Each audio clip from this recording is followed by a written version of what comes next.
Good evening, everyone. Thank you so much for joining us. Tonight should be an insightful panel discussion, followed by our very own private tour of the Wow House, which is very exciting and is absolutely living up to its name. My name's Sophie Harper. I'm the editor of Hotel Designs, and joining me tonight is Charlie North from Ennismore, Jessica Morrison from GA Group. I love the little waves, by the way. It's nice, isn't it? Just in case you weren't too sure. Alex Michaelis from Michaelis Boyd. And Andrew Wakeham, also from Michaelis Boyd. Thanks, guys. Just to let you guys know, Andrew wanted me to let you know that he's not a designer, but he's worked very closely with Christina, who designed the primary bathroom for Michaelis Boyd in collaboration with House of Roll in the Wow House, which we will get to see a little bit later on. So I'm going to ask Andrew to tell us a little bit about that to whet our appetites. But before we go there, we're just going to talk a little bit about hotel bathroom design and the sort of trials and tribulations that throws into the projects these guys design. So I thought we'd sort of jump straight in there, guys, and talk about the biggest challenges when designing a hotel bathroom. Who wants to go first? I'm going to pick on Alex. Hi, everyone. Tough question. It depends a little bit on where you're designing. So we design in Europe, America, Africa, Italy. Interesting, because you always have to put a bidet in Italy, so the bathrooms always have to be bigger. I think it always has to be something to do with the brand and something to do with the location. So we always try and infuse that. I think more and more people, from the early days when we designed our first hotel, which was with Nick Jones doing Babington House about 100 years ago, his philosophy, which I think is still very relevant, is try and take what you do in a home to a hotel, and that was our aim, and I think that is very relevant today. I think homes are more and more a sanctuary for us after several years of interesting things that have happened in the world, and I think hotels are the same, places of calm and peace. And in our designs, we always try and use a very simple palette, very good quality materials, and very good quality sanitary ware, which is a little bit around here that you can look at, and also not to be afraid about using materials that will wear a little bit, because I think that a few decades ago people wanted everything to be perfect forever. I personally in our office also like things that age, like Roman steps in Rome. So simplicity and sanctuary, but in somewhere a place of calm to relax. Okay, and how do you guys feel, Jess? I'm going to come to you. Do you find there are specific challenges when it comes to a hotel bathroom? Yeah, I was going to say, so at GA we specialise in hospitality design, luxury hospitality, and I would just say everything is a challenge pretty much. I mean, the main, the important thing is, of course, the idea and the initial idea. And then everything else after that, we're not designing in a vacuum. So you have clients that can be challenging. You have the operators, and you're balancing them, and kind of that influences things. Then you get to site, and everything's a challenge. So you might have sorted out or kind of had one kind of typical bathroom in mind. You get to site and it kind of throws everything up in the air. But I also think all of these little challenges and kind of parameters that you then have to build in can make things even more special. So if you get, I don't know, one atypical bathroom that's got some weird column detail or steps up or something like that, for return guests that becomes like an interesting kind of more interesting guest room to stay in. So it all adds to it. And what about you, Charlie? Do you have similar problems you face, or? Yeah, I think probably for me more from like an architectural parameters perspective. So it's amazing when you have a hotel with massive rooms with like really period features that you have lots of opportunities to do fun things. That comes through hurdles. We've done the Gleneagles townhouse in Edinburgh, and we have like these rooms with you have to see the cornice of the existing room, but we have to build a bathroom within this space. So then we're like hiding toilets behind wardrobes, and we're creating routes to get to the bathtub, and it's like a really interesting challenge. I guess on the flip side, if you're doing a 200 key hotel, which is 18 stories tall, you have to think about your drainage routes and your plumbing routes, and how do you reinvent the bathroom of a hotel which is the same shape and size as thousands of other hotels around the world. We've all tried designing this entry point where you come in through the bathroom and you've got a sink on your right, you've got a shower and a toilet on your left. And I mean, yeah, that's great, but it costs a lot more. You've got double the plumbing, the drainage positions. And then also, typically these buildings, they put the bathrooms on the core in the middle of the space, and bathrooms look best with natural light. So this is another challenge. So like, how do you like recreate these spaces and make them interesting and exciting when you have so many like physical parameters as well? And how do you get around that if you've got a fantastic design down on paper and then you come to the building and actually logistically it doesn't work? Tell your owner to build it differently. Great solution. How about you, Jess? Do you find that there have been problems before where you've had the design in mind, but the building just doesn't allow for it? No. I think every project you take on is like a blank page, and you start with the plan and you develop it, and it's tailored for that project, so you shouldn't really ever get to the building and find it doesn't work. One would hope. Yeah. And Alex, I mean, Michaelis Boyd is very sort of known for its classical sort of elements and a certain look.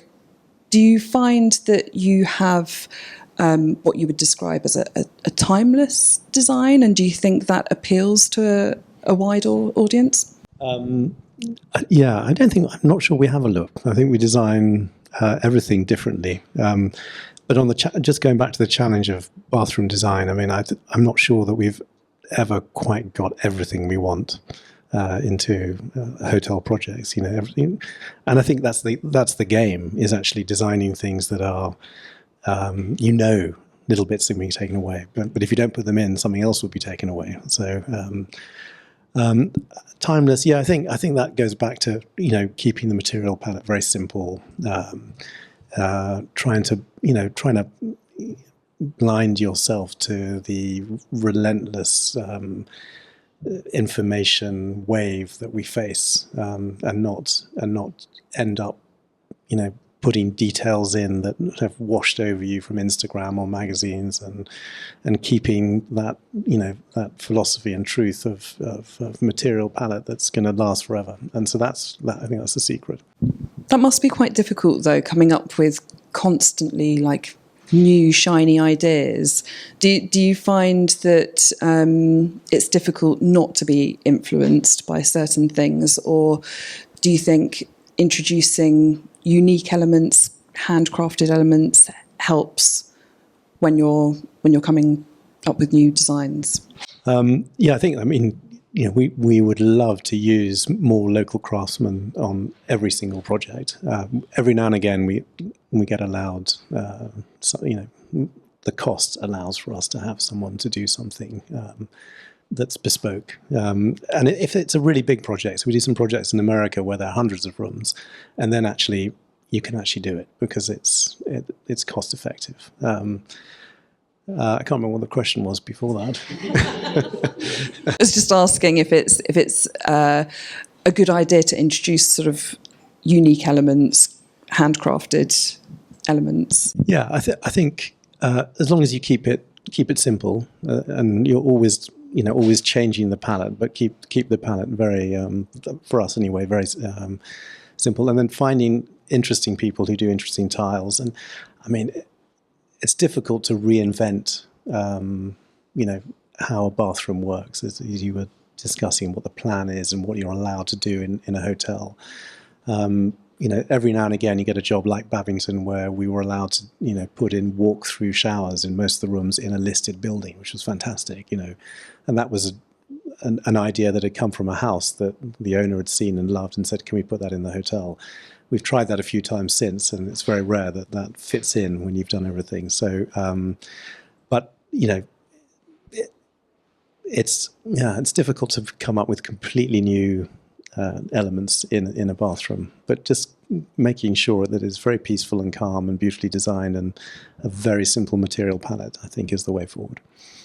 Well, what are the most important aspects to designing a hotel bathroom? Is it different to designing a residential bathroom, or are there certain things that you need to think of for the guest experience within a hotel, Charlie? I think, to echo Alex's point earlier, you're designing a hotel bathroom as if it's a home. So you are looking at it through the same lens. And I think the end user always wants to go and stay in a hotel and have an upgrade from what they experience at home. That's kind of one of the points of staying in a hotel. But at the same time, everything has to be intuitive, and you have to feel like you're not an alien in this bathroom. You have to feel like it's yours.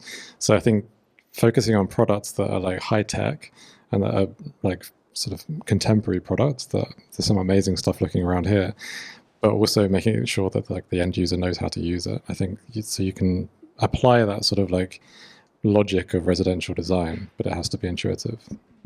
Yeah, that's got to be one of the hardest things to master, right? Because nobody wants to get into the shower and burn themselves or be fiddling around with lots of buttons. Do you find, Jess, that it's difficult when it comes to choosing products, or are there lots of fantastic products on the market now that help?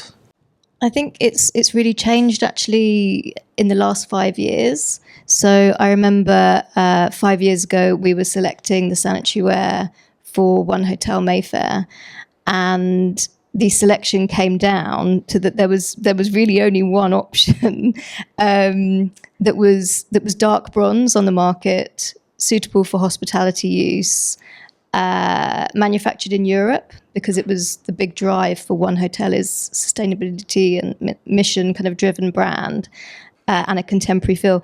And Jessie was the only option. And now, 5 years on, I think kind of every brassware manufacturer has got a really amazing range. Personally, I don't really go in for the kind of faddy kind of inlays on the taps and things like that. Kind of, whether it's contemporary or classic, just something a bit more elegant is kind of works better for us at GA, I think. But yeah, we select from huge range of manufacturers, and I use V&A and Perrin & Murray quite a bit in the projects. That's good to hear. Yes.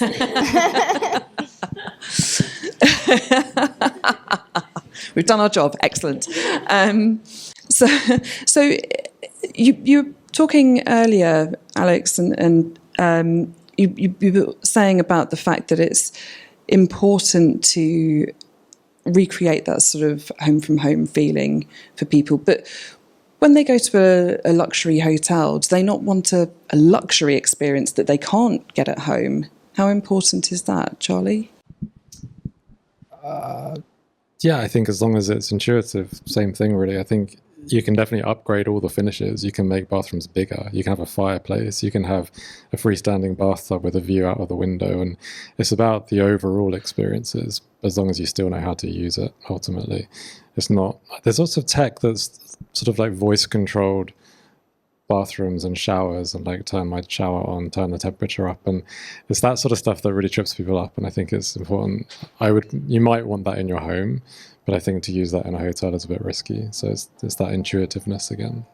I think it depends on the brand as well, because you could go to a hotel for that home away from home that's obviously a step up probably from your own home, or you go there for kind of wonder and something kind of escapism and that kind of hotel brand. But there's a lot of scope really. Do you think it's important, you're talking about wonder and excitement, and people generally will have a look at a hotel before booking it so they kind of know what to expect, or they've chosen it for a specific reason. So therefore, does the bathroom need to sort of replicate what's going on in the rest of the hotel, or can it be like a standalone sort of entity in its own right? I don't know why you would ever do it. I don't know why it would ever be a standalone, really, because you'd want it to be cohesive and the flow and for it to work with your whole design and narrative. I realise that's what is happening at House of Wow, so let's see how that pans out later.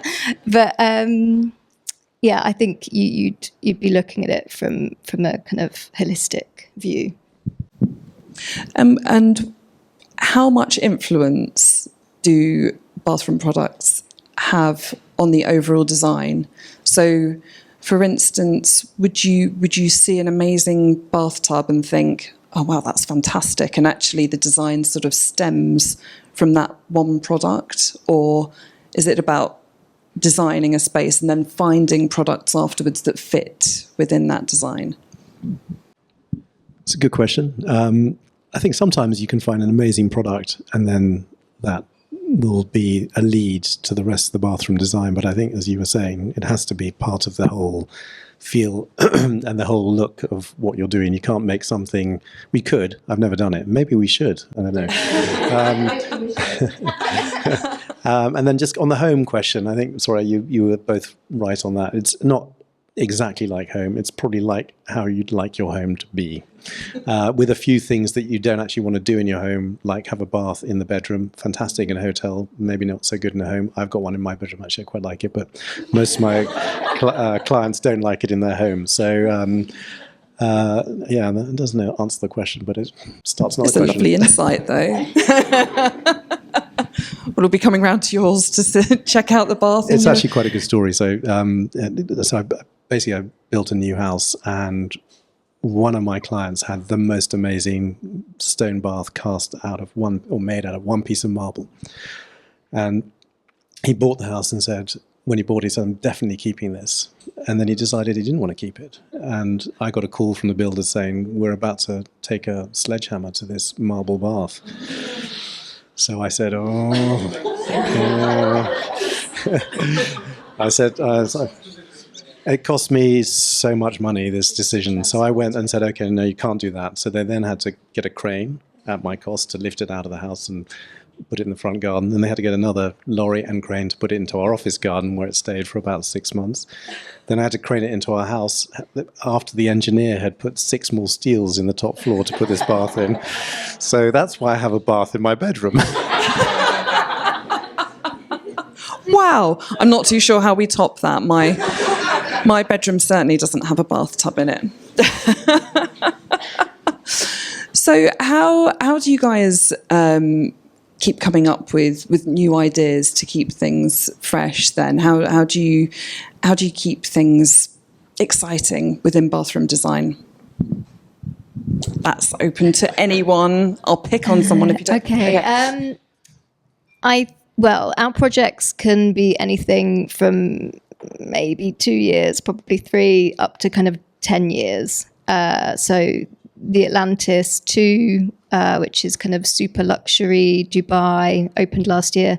That was kind of 10 years from concept to opening. So, you can't be kind of trend driven with that kind of length of time, because by the time it's open, everything's kind of out of date.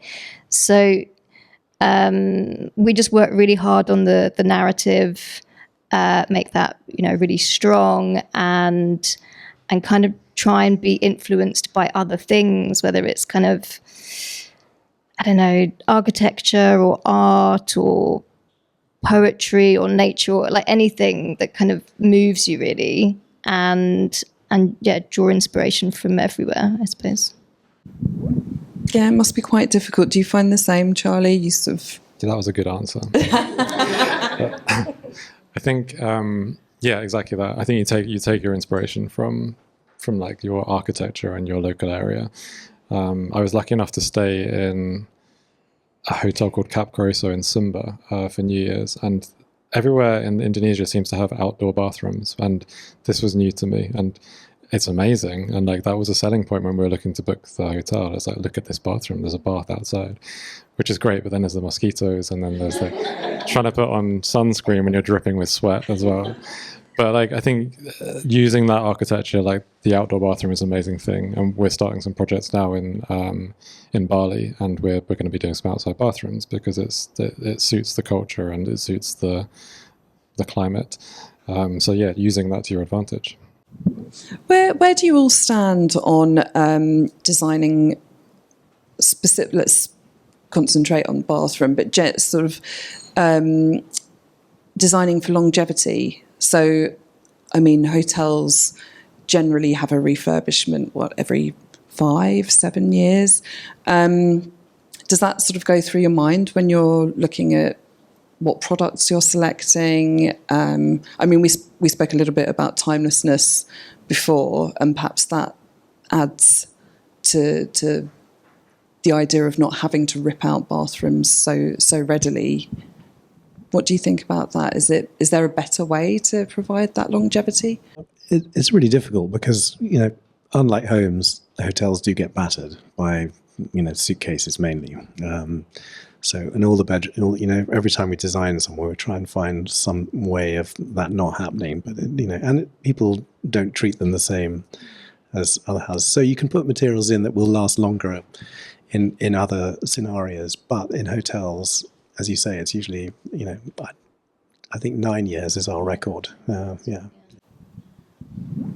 Yeah, same for you guys. Yeah, definitely. I think for us, you would like a soft refurb after 5 to 7 years.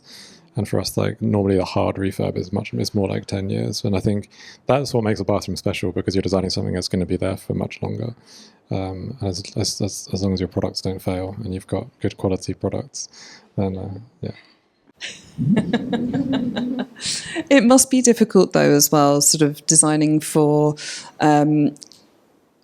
like Jess was saying earlier, if you're designing a project that takes X amount of years, how do you make sure that your design is current and for perhaps a younger generation?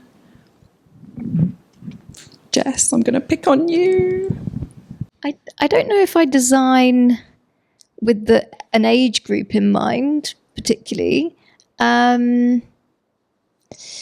It depends on the property and it depends on the brand, and they'll kind of lead that.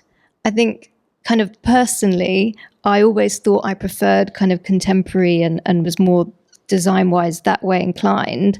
And actually, the more I work on Corinthias and Belmonts and things, I realise actually I really like kind of being surrounded by the layering and the extra kind of, the proportions and things that come with more classic properties, which surprises me kind of in that timeless way, I suppose. Yeah. Yeah, I think that there are definitely designs that appeal to a broad market, right? So I suppose you do that. So I think if I come to Andrew, actually, I was going to ask you about the primary bathroom that Michaelis Boyd has designed for the Wow House. So you worked closely with Christina, and I just wanted to ask you about some of the bespoke elements and the general sort of feel for that. When we spoke before, you said Christina wanted to introduce a bit of drama. Could you tell us a little bit about that? Yeah, so I've worked with quite a few designers in the past, and working with Christina, she's quite unique with how her approach to design. So first, when she sat down with me, this is on other projects, she talks about when she creates a space that she looks at it like a set for a show, and the users are going to be the actors. And she likes to sort of manipulate how you're going to use that space. And that really triggered something with Wow House. And when you go to see it, you're going to really understand her logic. And when you had a question earlier about how you work around a specific product, and with her, she chose the bath because she said the first thing you should do in a bathroom is have a bath. So that's how we started. So she started to raise the bath, and then when she raised the bath, she was like, how can you make this more theatrical? Like, if you just having it on a raised bed doesn't make it any more special. So then she included this curved wall, and it's quite a Michaelis Boyd, I think, very Michaelis Boyd theme, very circular, and it's very natural. And then that's when the dome was made. And then to fill the dome, we were thinking of doing like wallpaper. And it was the logistics of wallpaper on a dome, cancelled that out very quickly. And then we found an artist, a French artist called Claire Basler, and she's incredible. And what none of us realised when we were talking to her on email, we could obviously translate. When she turned up on site on a very strict deadline, none of us speak French, so it was a very tricky time. But we decided to do a mural to sort of bring the inside out, because there's no natural light in Wow House, and you'll notice that when you go down, it's very reliant on artificial lighting. And again, with Michaelis Boyd, to trying to stick true to what we do, we don't like a lot of artificial lighting. It's very natural light driven. So how do you create something very naturally lit within a box? So that the mural was introduced, and it is like it's moving. When you're in the bath, it's like being in the Sistine Chapel, and you're allowed to lay in it, and you can look up, and it is incredible. So that's where the bespoke. We should charge. Setting the bar high there. Really overselling it. So that's where she come along, and then that sort of inspired. And we do work with so many local products like Goldfinger for the bench and the side table. And it really helps sort of bring that narrative home of making it feel like you're at home. And everything we chose was chosen for a reason, and obviously that's what designers do. That's why I'm not a designer. It's very it's very coincidental how it all worked out. But so yeah, that's why we chose lots of natural, and yeah. That answer your question? Yeah, definitely, more than. And you guys didn't have a brief, right? You just had creative input. Yeah, it was great to not have a brief. So it come about on LinkedIn, scrolling down, and Emily had put it on LinkedIn for a competition to design for Wow House. And I'd been a few times before, and I said to the team at Michaelis Boyd, it's a really good opportunity from a PR perspective. But all we were given was the size of the room and where the door was, which is great. And we went crazy, and we designed this design, obviously hoping to win, but not expecting to win. So when we did win, we then had to make sure the dome that we promised can actually be built. And there was many conversations of how to get a dome. We're not in the NEC or the Excel here that you can create things off-site and just drive them in. You literally have to bring them in the doors that you come in. So it was very tricky. And every time we said, oh, we'll do this, the contractor, who was fantastic, kept saying no. And that's why wallpaper was an option to start with. And they're like, no. So yeah, so that's...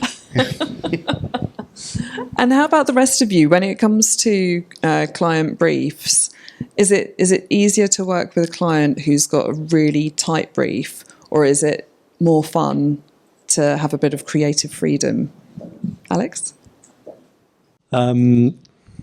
We've worked for both types of clients. When you're really restricted by someone, that sort of stifles creativity a little bit. So it's probably a balance, is the truth. And with someone who's completely all over the place, doesn't have a clue, and comes in with a new tear-up magazine every other day, it's a nightmare.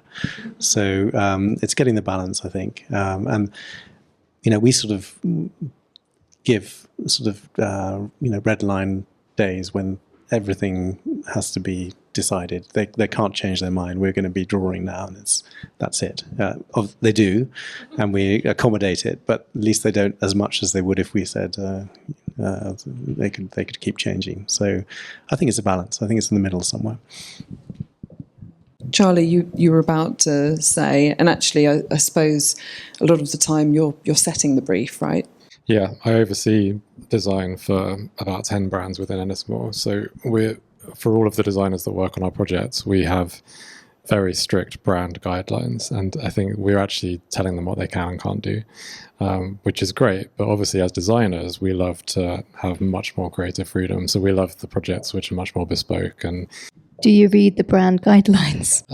I wrote the brand guideline. I didn't. I didn't, but I mean, they're good. They're actually very good brand guidelines for. But You would say that. where was I going? I think that was the end of my point. After that bombshell, Jess. What's your experience of working with clients who have ideas? Do you work with any clients who have ideas that you're just like, that's not going to work? Yes, yeah. I mean, we work with a big variety of clients, and some, I think the best clients, there is the balance. So they have an idea of what they want, but they give you some flexibility, and then they make decisions and they stick to them. And obviously not all clients are like that, but that's the ideal. You want to be able to kind of explore things with them, and it is a bit of a process that you kind of go through together, which is, in the best cases can be really lovely. Well, I think once we've had a few drinks on the tour, you'll be able to ask these guys which clients they found fun to work with and which ones they didn't. Okay, I'm going to open up the questions to you guys. If anyone wants to quiz these guys while they're here and in front of you. Is there anyone who has any burning questions? I'm going to have to get everyone to speak up as well because we don't have mics to pass around. I would just be really interested to know, each of you, what is your favourite hotel that you've stayed in as a guest and why?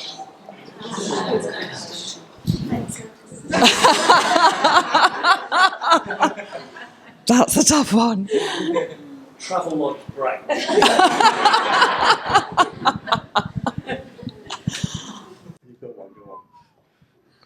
I'm just trying to think. I wrote a list. Say your own. No, definitely not. I would say probably, okay, I'm going to have to say the place I went to most recently, which is in the Caribbean, which is on an island, and the name escapes me. It's a secret island. I can't tell you. But basically, it's a very small 12-key hotel, and it's just absolutely beautiful. And it's a private island, but like the actual hotel is just so residential, and it's such a really beautiful. It's on Mustique, and it's just a very special little hotel which has got amazing F&B. The bathroom wasn't great though, and like I think the flip side is that we stayed at a cabin, my wife and I, about 2 years ago in Scotland called Inverlonan, and there was no bathroom. And it was literally, the toilet was in an outhouse 50 meters away, which is fine. In the middle of the night, you're walking over there. And the bathroom was just a bag on the side of the wall outside. So you fill it with hot water, you hook it outside, and you turn the tap, and you stand under it, which is amazing. And you sit outside in the wilderness, like having a shower, which is amazing for 45 seconds. And then you realize that you just stood in a wet puddle of mud, giving a full frontal exhibition to an elderly couple walking past. But it's just such a diverse, different way of doing it. There was no bathroom, but it was an amazing experience. Amazing. Who can top that?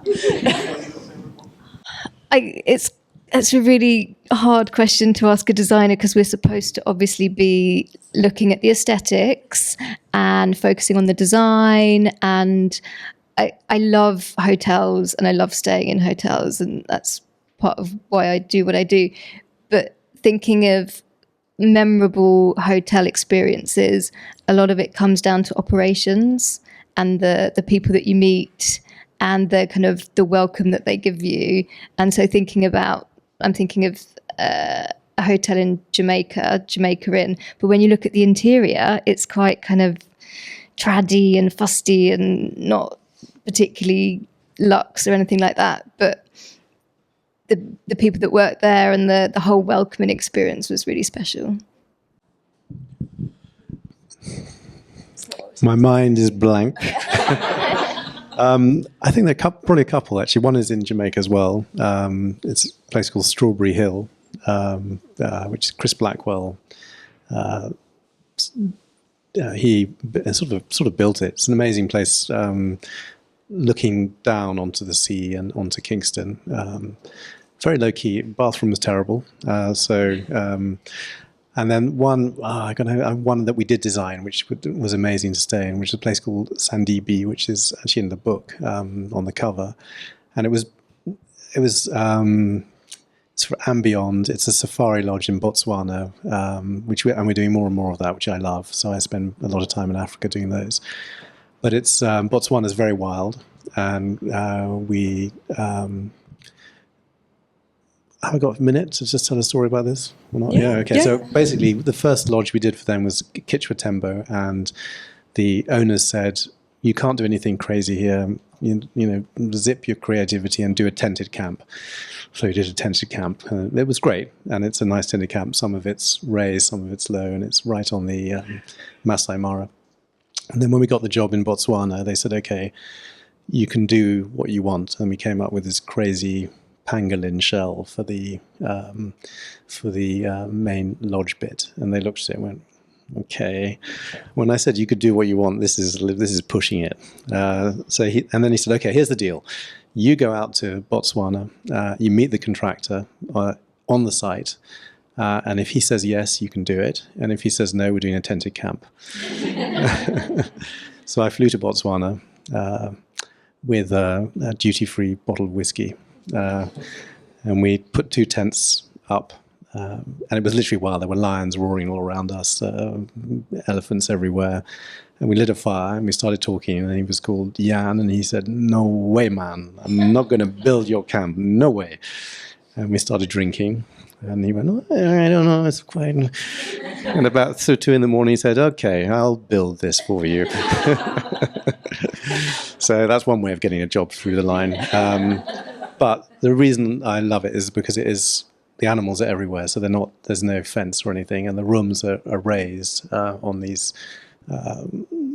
platforms, which means all the animals run underneath. It's very expensive and impossible to stay at, but the owners gave me a present of 1 night to stay there with my wife, and it was the most extraordinary experience. You had, lions literally killing and roaring underneath you, and elephants, and it didn't sleep a wink, but it was just extraordinary. And we did design the bathrooms, but we also worked with a company called Fox Brown Creative from Cape Town, who were amazing on that. So partly because it's such a unique experience, as well as where it is. So yeah. You're allowed to name one of your hotels now. That was a perfectly full answer as well. Thank you. Anyone have any questions for panel? I've got a follow-up question. What is the most exciting location when you see that location on paper? You go, oh, this might be good. Yeah, so in the world. Yeah, I've never done a kind of tented camp. I've never designed a property like that, and I think that's definitely on my wish list. Yeah, just for the kind of uniqueness and, I don't know, thinking about things in an entirely different way for a hotel. That's a challenge. I mean, I think they are unique, and we're very lucky as a company that we've had a streak of doing a lot of work in Africa. So one of the ones that we haven't started yet, what we're going to do is in Rwanda, where the gorillas are, which is like mind-blowing as well. There's some really interesting brands doing really different kind of camps and very sustainable as well, which is really interesting. Yeah, I mean, they basically have to be off-grid, and you're building them in the middle of nowhere, and there's usually no roads, so you have to be very clever in the way you build. So one we're doing in northern Kenya is the most beautiful site, Safari Lodge, and there's earth, the most beautiful red earth in the floor, and we're basically doing rammed earth buildings there. And the idea is that they get put up, and then in 20 years' time, they just sort of will just drift back into the land, minus the beautiful sanitary ware. But we talk maybe The for you Peridot guys. Row in there, yeah. Charlie, did you want to add? Yeah, I mean, I think Africa's incredible. There's a hotel on our wish list is Sosuro in Mozambique, which is somewhere I wanted to go for a long time. So, but I don't know. Also, I love just keeping it close to home, and I'd say like Scotland has got some absolutely incredible scenery, amazing countryside, and just some great hotels actually. So amazing hospitality, including Glen Eagles, which I may be involved. But yeah, I'd say Africa and Scotland. Nice. Anyone else for questions? I've got a practical question, which isn't nearly as romantic, unfortunately. But my question is, I'm interested to hear your thoughts on when you talk a lot about integrity of material and how important that is. When you have a client that says, you can't use, for example, real stone, which is something that I think we come up against in our practice, is how do you navigate around kind of using those materials which maybe don't have quite that level of integrity? I'm thinking a lot about like quartz and porcelain and edge profiles and things like that. And how do you navigate around that? And if you have any good suppliers, do you want to? Good question. That's a really good question. I don't know if I have a great answer to that either. I think I'm a stickler for the details. Like you talked about the edge profiles, and if you have to use a artificial material, then yeah, make sure that you just see the surface of it. You don't see the edges of it. It's just so hard. But I mean, I would recommend using man-made materials that are reconstituted. That's probably the direction that we're going now, is rather than just using porcelain, which uses an awful lot of natural resources to make it. We look for alternatives. We look for recycled plastic bags and old bits of furniture that you can make amazing sheet material. I think that technology is going to change rapidly over the next few years. It already is. And so maybe fake stones and porcelain stones will actually reduce a little bit, and maybe people will be a bit more inventive and use some more exciting things. And I think if we do use natural stone, well, it is going to be more durable. It's going to be harder wearing. That they can manage just doing a soft refurb for longer. I think you can retain the bathrooms, or just use your natural finishes where you really need it. So use it more sparingly, I suppose. Just quick, are the clients asking that because they don't like the wear and tear and they want something? Yeah, it's predominantly especially on flat surfaces. Yeah.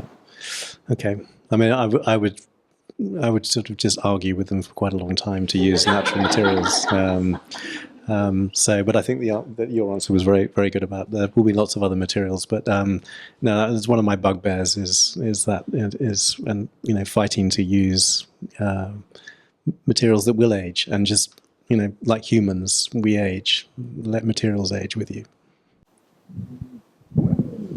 Nice. I think we'll probably end on that note. And thank you to the panel very much. Thank you. Thank you.